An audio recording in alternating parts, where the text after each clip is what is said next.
bu kürəyində buzlaşma gedir. Ancaq kürəyində bizdən aşağı buzlaşma gedir.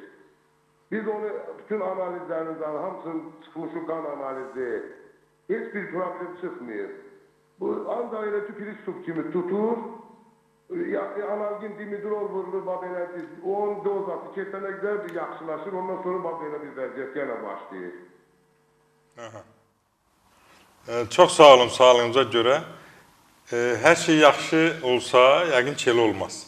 Yəni, sizə məlum olan analizlərdə, həkimlər sizə deyir ki, analizlər yaxşıdır, siz də fikirləşirsiniz yaxşıdır. Yaxşı olan adam ola bilər. İnsan var, 100 yaşı var, görürsən idmanla, işindən, gücünlə məşğul olur. Nəsə orada bir problem var.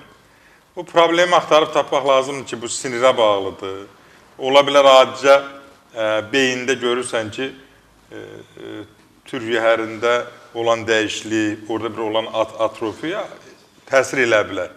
Bir də insanlarda bilirsiniz də bu müxtəlif yenə də həmin beyinə bağlı olan əsmələr var, Parkinson xəstəliyi. Onun da növləri var.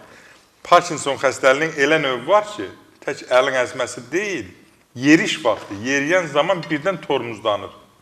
Elə bilirsən, sürtkəci bastın, qalır yerində, addımını ata bilmir. Yerə bərkiyir. Orada da müəyyən yardım eləndən sonra görürsən açılır. Yəni, bilmirəm mən. Ona görə də siz də yenə eyni qaydada o müayinənin cavabını mənə, əgər varsa, ən azı da Bakıda yaşayırsınız, gətirin bir baxım, Doktor Seyfəddin klinikasına baxım, diyanozunu dəqiqləşdirib, atanıza nə imkan var, kömək edim, Allah kömək olsun.